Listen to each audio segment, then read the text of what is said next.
Cry kasi pag di mo na kaya, isang lalaki cry, tapos bibilib sila sa lalaki nagka-cry.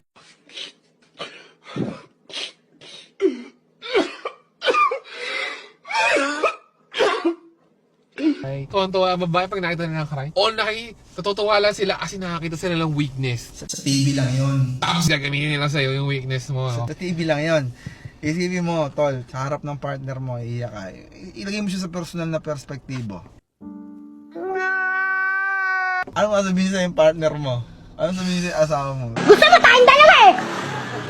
Yung laki mo na yan! Patulang kita! Ano, gusto mo tayong dalawa? Umiiyak ka, bading! Tangin yung may na klase, sabihin sa'yo.